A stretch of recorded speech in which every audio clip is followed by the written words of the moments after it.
So, ayan, good day po sa atin mga minamahal kong ka-Bible. For this day, ang tatalakayin pong nating santo ay isang babaeng santo na galing po sa Espanya or galing po sa Spain. Ang pangalan po ng santong ito ay santang ito is Saint Elizabeth of Portugal o sa katunayan niyang pangalan ay Elizabeth of Aragon. Isa po siyang reyna ng Espanya na naging santa sa pamamagitan ng kanyang pagiging reliyosa. So, atin na pong simulan ang pagtatalakay sa kanyang buhay. So, si Saint Elizabeth of Portugal is napanganak po siya noong January 4, 1271 sa Halihaperia Palace sa Saragossa, Spain. In that case, taga Spain po talaga siya. So, ang kanyang kamatayan ay noong July 4, 1336. Sa edad po na 65 years old pa lamang siya is namatay na po siya sa Posada Castelo Extremos, Portugal. So, coming from that Spain ay napunta po siya sa Portugal. At ang naging sanhi po ng kanyang kamatayan is lagnat. Siguro noong unang mga panahon po, ang lagnat is hindi po karaniwang sakit kaya namamatay po ang mga tao dahil lang po sa lagnat.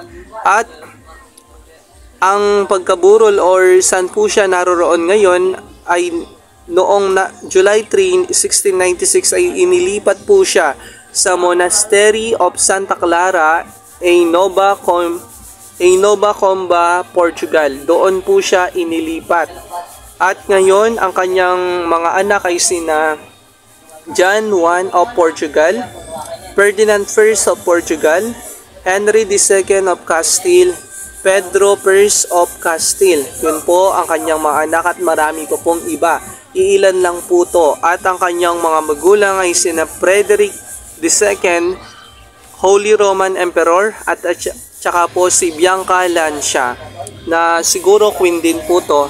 At si Saint Elizabeth of Aragon, more commonly known as Elizabeth of Portugal, was queen consort of Portugal who is venerated as a saint in the Roman Catholic Church.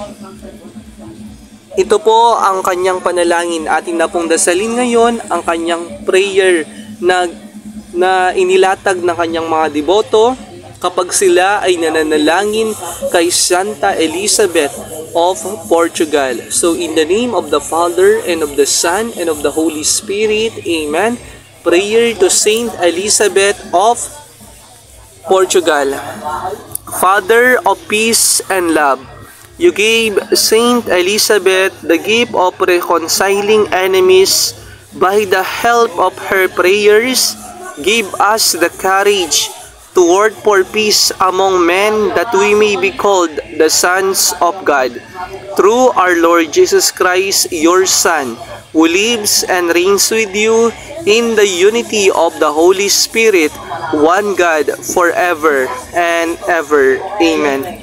In the name of the Father, and of the Son, and of the Holy Spirit. Amen. So, tapos na po natin talakayin ang buhay ng pagiging reliyosa ni Saint Elizabeth of Portugal. Saint Elizabeth of Portugal, pray for us. So muli, mga minamahal kong ka-Bible, nagpapaalala sa inyo, hindi ka man santo, hindi ka man reliyoso or reliyosa, kailangan mong magbago para sa ibang tao.